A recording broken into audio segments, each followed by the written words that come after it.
Bienvenidos a un nuevo video. El día de hoy no les traigo una historia de HFY. Hoy les traigo un cuento antiguo de ciencia ficción escrito por Isaac Asimov en 1956. El cuento se llama La última pregunta. Espero que lo disfruten.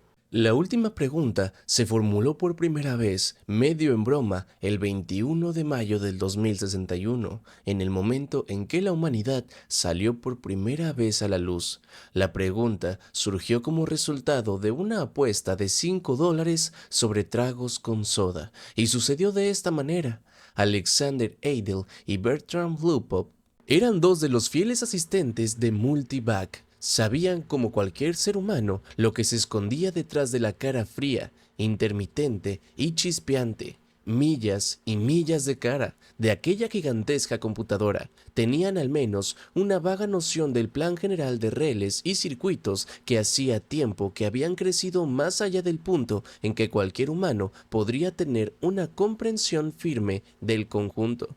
Multivac se ajustaba y se autocorregía. Tenía que ser así, porque ningún ser humano podría ajustarlo y corregirlo con la suficiente rapidez o incluso con la suficiente adecuación. Por eso, Adel y Lupov atendieron al monstruoso gigante, solo de manera superficial y ligera, pero también como cualquier hombre lo haría. Le proporcionaban datos, adaptaban las preguntas a sus necesidades y traducían las respuestas que se emitían. Sin duda, ellos y todos los demás como ellos tenían pleno derecho a compartir la gloria que era de Multivac. Durante décadas, Multivac había ayudado a diseñar las naves y a trazar las trayectorias que permitieron al hombre llegar a la Luna, a Marte y a Venus, pero más allá de eso, los escasos recursos de la Tierra no podían sustentar las naves. Se necesitaba demasiada energía para los largos viajes. La Tierra explotaba su carbón y uranio con una eficiencia cada vez mayor, pero solo había una cantidad limitada de ambos. Pero poco a poco, Multivac aprendió lo suficiente para responder preguntas más profundas de manera más fundamental. Y el 14 de mayo del 2061, lo que había sido teoría se convirtió en un hecho. La energía del Sol se almacenaba y se convertía y utilizaba directamente a escala planetaria. Toda la Tierra apagaba el carbón que quemaba y el uranio fusionable y accionaba el interruptor que conectaba todo eso a una pequeña estación de 1,5 km de diámetro que giraba alrededor de la Tierra a la mitad de la distancia de la Luna.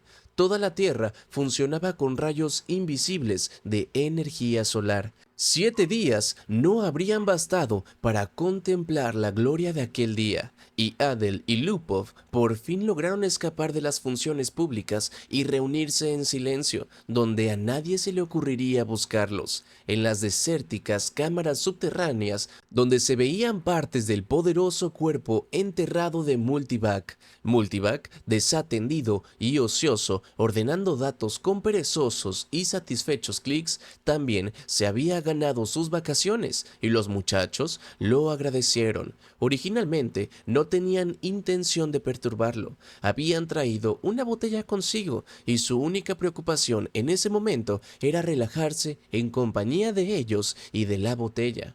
Es asombroso cuando uno lo piensa, Dijo Adel. Su ancha cara tenía arrugas de cansancio y removió lentamente su bebida con una varilla de vidrio, observando los cubitos de hielo arrastrarse torpemente por su bebida. Toda la energía que podamos usar completamente gratis, energía suficiente si quisiéramos utilizarla para fundir toda la Tierra en una gran gota de hierro líquido impuro y aún así nunca echaríamos de menos la energía utilizada para eso, toda la energía que podríamos usar por siempre y para siempre. Lupov inclinó la cabeza hacia un lado. Tenía la costumbre de hacerlo cuando quería llevar la contraria, y ahora quería llevar la contraria, en parte porque había tenido que llevar el hielo y la cristalería. ¿No para siempre? Oh, demonios, casi para siempre, hasta que muera el sol, Bert.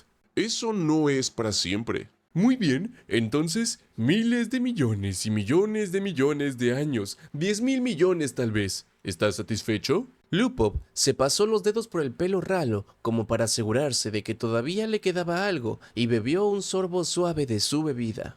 10.000 millones de años no es una eternidad. Bueno, durará nuestro tiempo, ¿no?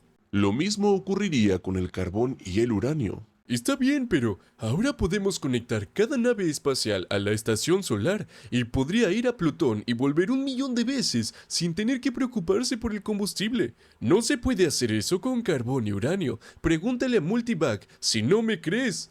No tengo por qué preguntarle a Multivac, eso ya lo sé. Entonces, deja de menospreciar lo que Multivac ha hecho por nosotros, dijo Eidel entusiasmado. Ya estuvo bueno. ¿Quién dice que no? Lo que digo es que un solo sol no durará para siempre. Eso es todo lo que digo. Estamos a salvo durante 10.000 millones de años. Pero, ¿y luego? ¿Qué sigue? Lupov señaló al otro lado con un dedo ligeramente tembloroso. Y no digas que cambiaremos a otro sol.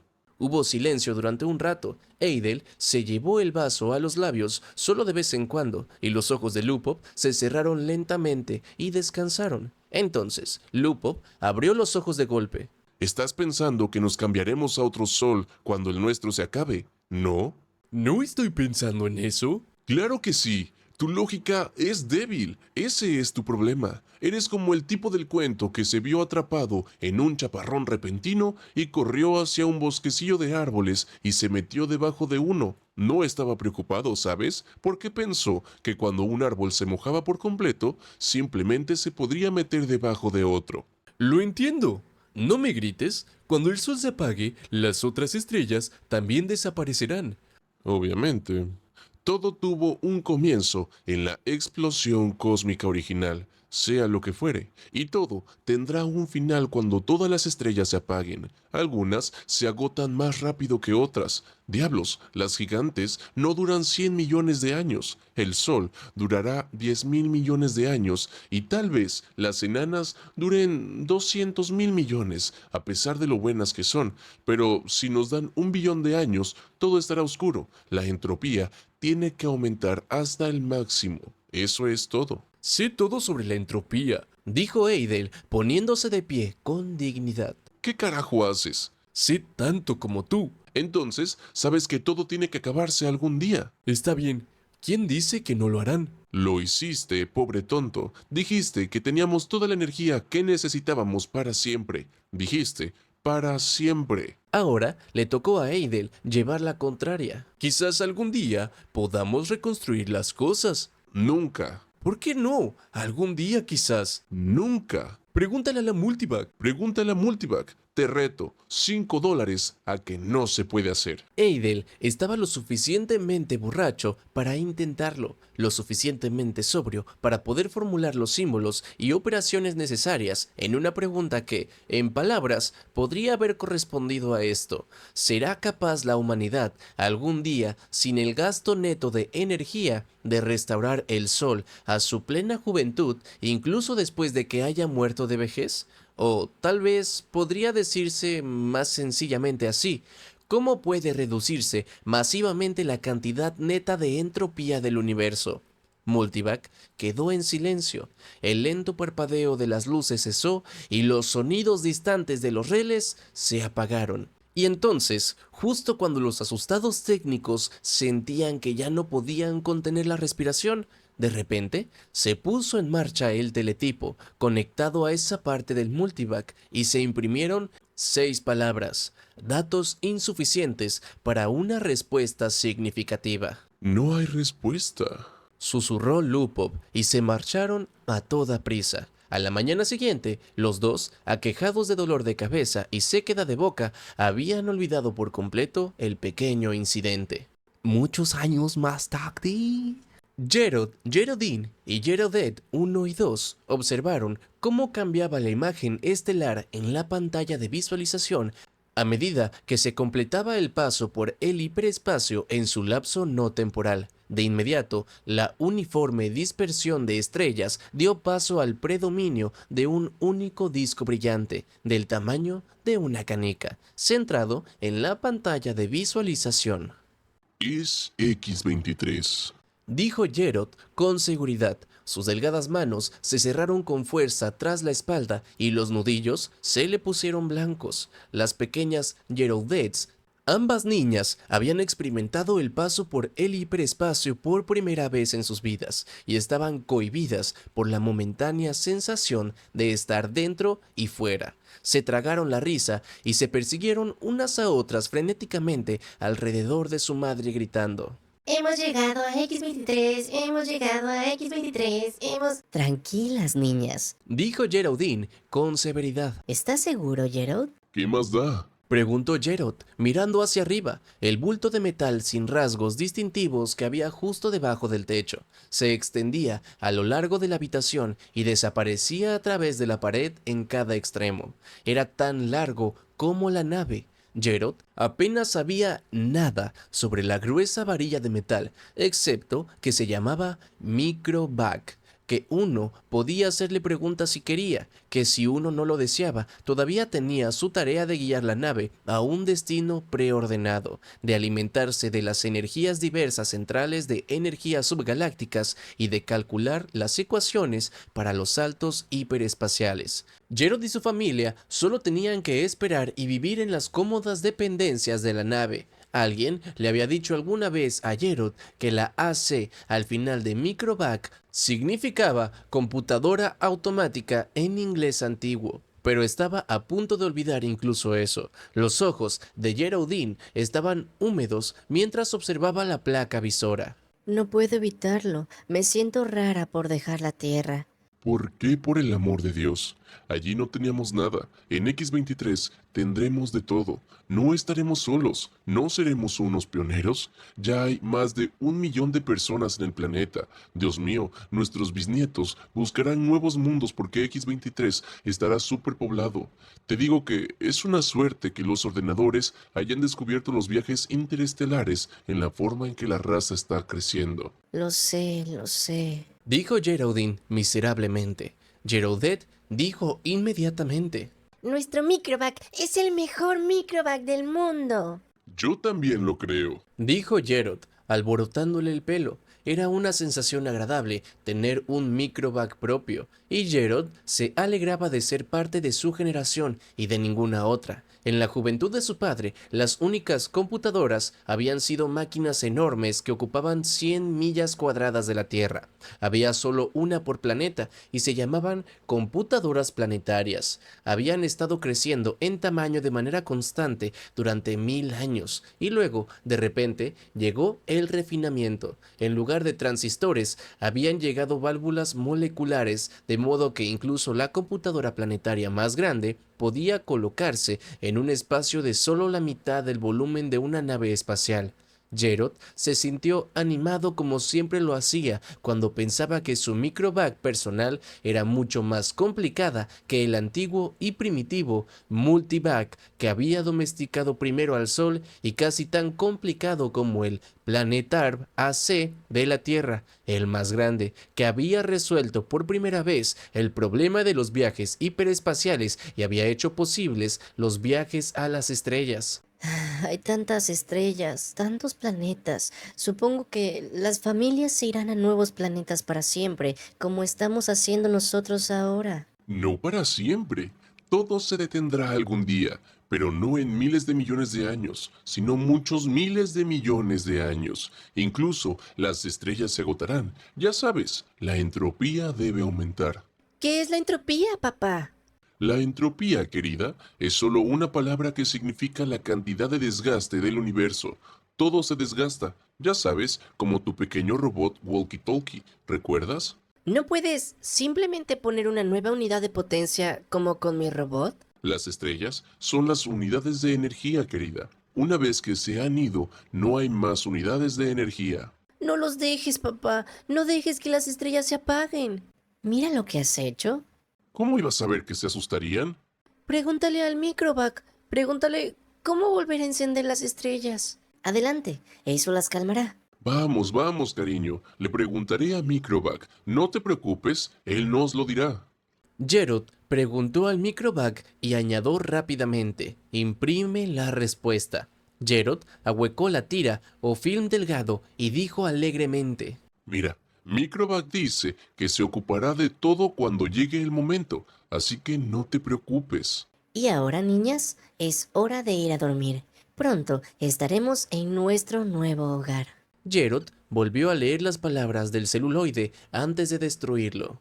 Datos insuficientes para una respuesta significativa. Se encogió de hombros y miró la placa visora X23. Estaba justo delante de ellos. ¿Demasiado tiempo más tarde? BJ23X de la Met miró fijamente las profundidades negras del mapa tridimensional a pequeña escala de la galaxia y dijo: Me pregunto si somos ridículos al estar preocupados por el asunto. MQ-17J de Nicron sacudió la cabeza. No lo creo. Sabes que la galaxia se llenará en 5 años al ritmo actual de expansión. Ambos parecían tener 20 y tantos años. Ambos eran altos y perfectamente formados. Aún así, dudo en presentar un informe pesimista al Consejo Galáctico. No me plantearía ningún otro tipo de informe. Hay que agitarlos un poco. Tenemos que agitarlos. El espacio es infinito. Hay 100.000 millones de galaxias disponibles para que las tomemos y ya.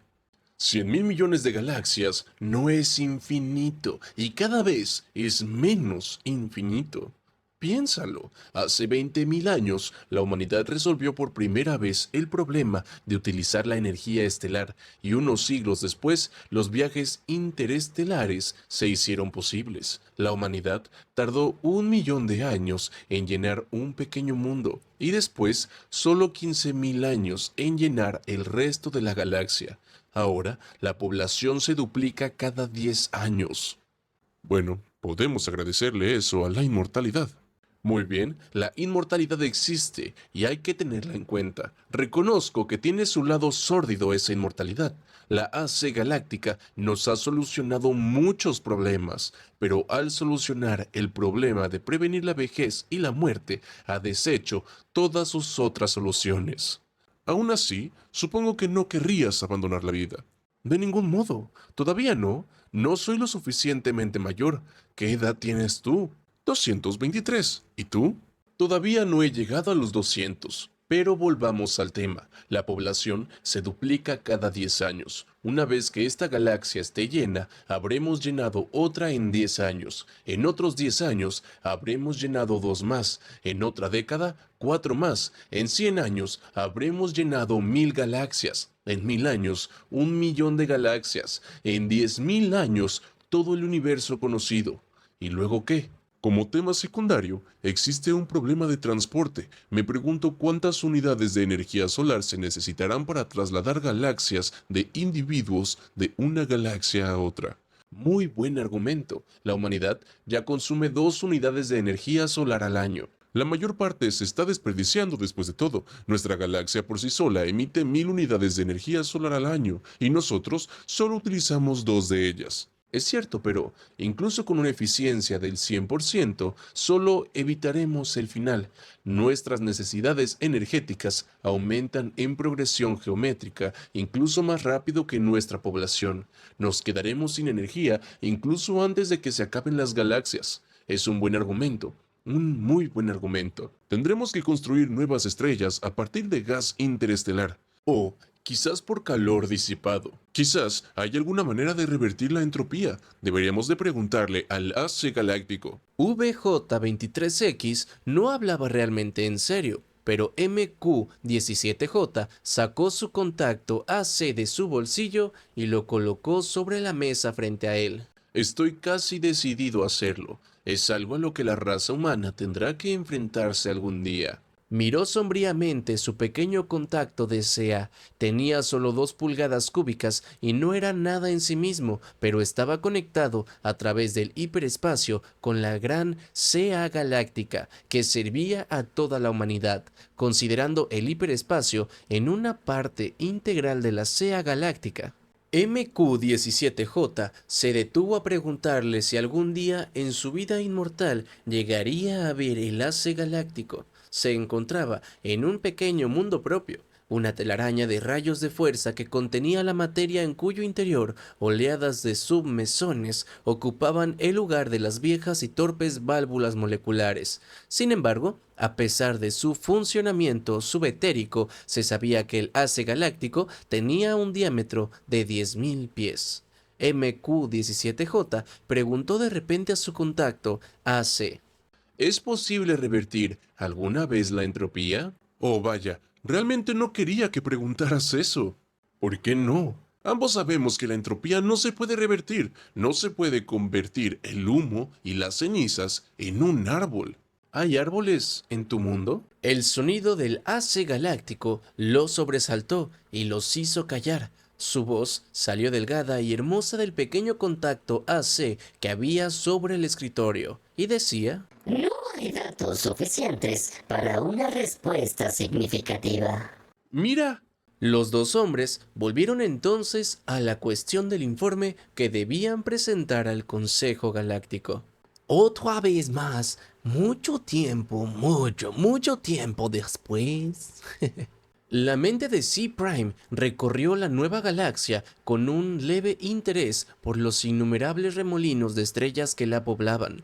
Nunca había visto esa antes. ¿Las vería alguna vez todas? Eran tantas, cada una con su carga de humanidad, pero una carga que era casi un peso muerto. Cada vez más, la verdadera esencia de los hombres se encontraba allí, en el espacio.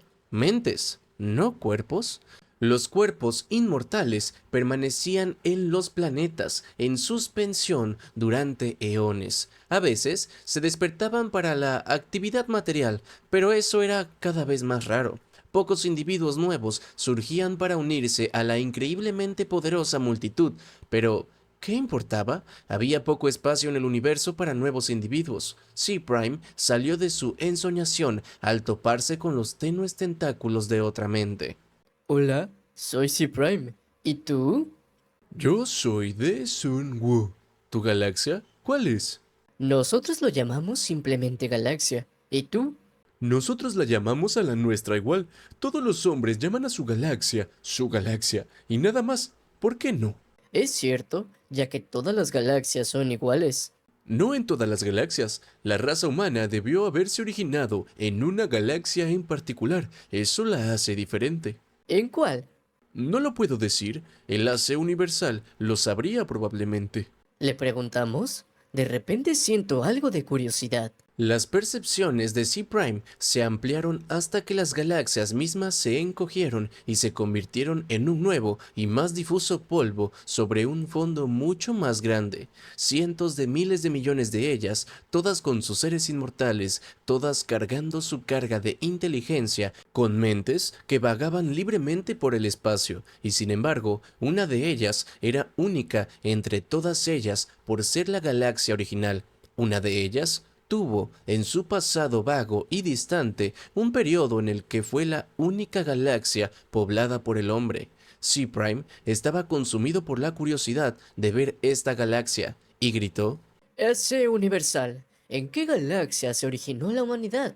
El AC universal escuchó, porque en cada mundo y en todo el espacio tenía sus receptores listos, y cada receptor conducía a través del hiperespacio a algún punto desconocido donde el AC universal se mantenía apartado. C-Prime solo conocía a un hombre cuyos pensamientos habían penetrado dentro del alcance sensorial del universal AC, y solo informó de un globo brillante de 2 pies de diámetro, difíciles de ver. Pero, ¿cómo puede ser todo universal AC? La mayor parte está en el hiperespacio. No puedo imaginar en qué forma se encuentra allí. Nadie podía hacerlo, porque C-Prime sabía que hacía mucho tiempo que había pasado el día en que un hombre había participado en la creación de un AC universal. Cada AC universal diseñó y construyó a su sucesor. Cada uno, durante su existencia de 1.000.000 de años o más, acumuló los datos necesarios para construir un sucesor mejor y más complejo, mucho más capaz, en el cual se sumergiría su propio acervo de datos e individualidad. El AC universal interrumpió los pensamientos errantes de C-Prime, no con palabras, sino con una guía. La mentalidad de C-Prime fue guiada hacia el oscuro mar de galaxias y una en particular se agrandó hasta convertirse en estrellas. Y de repente le vino un pensamiento a la mente, infinitamente distante, pero infinitamente claro. Esta es la galaxia original del hombre. Pero después de todo, era lo mismo, igual que cualquier otra galaxia, y Lee Prime reprimió su decepción. Di Sun Woon, cuya mente había acompañado a la otra, dijo de repente: ¿Y es una de estas estrellas la estrella original del hombre? El Enlace Universal le dijo: La estrella original del hombre se ha convertido en una nova y ahora es una enana blanca. ¿Acaso murieron todos los hombres que estaban allí? El AC Universal dijo: Un nuevo mundo fue necesitado en este caso y todos los cuerpos físicos se movieron ahí en ese tiempo. Sí, por supuesto. Dijo C-Prime, pero aún así, una sensación de pérdida lo abrumó. Su mente liberó su dominio sobre la galaxia del hombre original, la dejó volver y se perdió entre los puntos borrosos. No quería volver a verla nunca más. Di Su-Woon dijo: ¿Qué pasa? Las estrellas están muriendo. La estrella original está muerta. Todos deben morir. ¿Por qué no? Pero cuando toda la energía se haya ido, nuestros cuerpos finalmente morirán, y tú y yo con ellos. Tomará miles de millones de años. No deseo que esto ocurra ni siquiera después de miles de millones de años. AC Universal, ¿cómo se puede evitar que las estrellas mueran? ¿Estás preguntando cómo se podría invertir la dirección de la entropía? El AC Universal respondió: Todavía no hay datos suficientes para una respuesta significativa. Los pensamientos de C-Prime se dirigieron a su propia galaxia. No pensó más en Di Sub-Woon, cuyo cuerpo podría estar esperando en una galaxia a 1 billón de años luz de distancia, o en la estrella continua a la de C-Prime. No importaba. Por desgracia, C-Prime empezó a recolectar hidrógeno interestelar con el que construir su propia pequeña estrella. Si las estrellas debían morir algún día, al menos algunas podrían reconstruirse. Una eternidad mucho más grande después. El hombre se consideraba a sí mismo uno solo, pues en cierto modo, mentalmente, el hombre era uno solo. Estaba formado por 1 billón de cuerpos sin edad, cada uno en su lugar, cada uno descansando tranquilo e incorruptible, cada uno cuidado por autómatas perfectos, igualmente incorruptibles, mientras que las mentes de todos los cuerpos se fundían libremente unas con otras, indistinguibles. Y entonces el hombre dijo: El universo está muriendo. El hombre observó su alrededor y vio cómo las galaxias se apagaban. Las estrellas gigantes, alguna vez derrochadoras de energía, habían desaparecido hacía ya mucho tiempo, en el más oscuro de los lejanos tiempos, de hecho. Casi todas las estrellas eran enanas blancas que se apagaban hasta el final. Se habían creado nuevas estrellas a partir del polvo que había entre ellas mismas, algunas por procesos naturales, otras por el propio hombre, y esas también estaban desapareciendo. Todavía podrían chocar enanas blancas, y con las poderosas fuerzas que se liberarían podrían formarse nuevas estrellas, pero solo se construiría una estrella por cada 1000 enanas blancas utilizadas, y esas también llegarían a su fin. Entonces el hombre dijo: Cuidadosamente administrada, tal como lo indica el enlace cósmico, la energía que aún queda en todo el universo durará miles de millones de años. Pero aún así, al final todo llegará a su fin. Por mucho que se le administre, por mucho que se le extienda, la energía una vez gastada se pierde y no se le puede recuperar. La entropía debe aumentar eternamente hasta el máximo. No se puede invertir la entropía. Preguntémosle a la AC cósmica. El AC cósmica los rodeaba, pero no en el espacio, ni un solo fragmento de él estaba en el espacio. Todo estaba en el hiperespacio y estaba hecho de algo que no era ni materia ni energía. La cuestión de su tamaño y su naturaleza ya no tenía sentido en ningún sentido que el hombre pudiera comprender. ¿AC cósmica? ¿Cómo se puede revertir la entropía?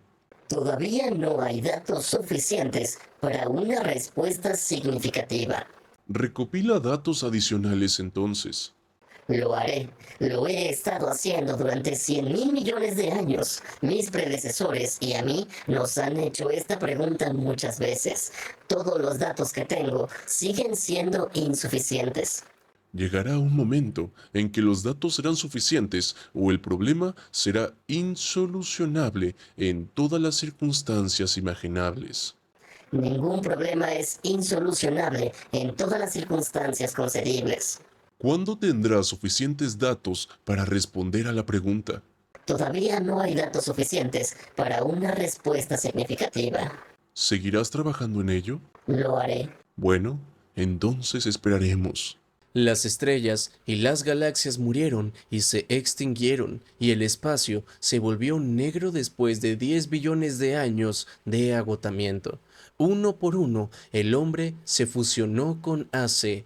Cada cuerpo físico perdió su identidad mental de una manera que de alguna manera no fue una pérdida, sino una ganancia. La última mente del hombre se detuvo antes de la fusión, mirando un espacio que no incluía nada más que los restos de una última estrella oscura, y nada más que materia increíblemente delgada, agitada aleatoriamente por los extremos del calor que se desgastaban asintóticamente hasta el cero absoluto. Y entonces el hombre dijo: AC, este es el fin.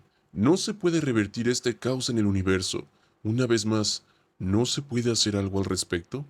Aún no hay datos suficientes para una respuesta significativa. La mente del hombre se fusionó finalmente, y después solo existió el AC en el hiperespacio. Una cantidad absurda de tiempo después, la materia y la energía habían terminado, y con ellas el espacio y el tiempo. Incluso AC existía solo para responder a una última pregunta que nunca había respondido desde que un técnico informático medio borracho 10 billones de años antes le había hecho la pregunta a un ordenador que era para AC mucho menos que un hombre para el hombre. Todas las demás preguntas habían sido respondidas, y hasta que esta última pregunta también fuera respondida, AC no podría liberar su conciencia. Todos los datos recopilados habían llegado a su fin, no quedaba nada por recopilar, pero todos los datos recopilados aún tenían que ser completamente correlacionados y reunidos en todas las relaciones posibles. En ello se dedicó un lapso de tiempo indefinido, y sucedió que AC aprendió cómo invertir la dirección de la entropía, pero ya no había ningún hombre a quien AC pudiera darle la respuesta a la última pregunta. Pero no importaba, la respuesta mediante una demostración se encargaría también de eso.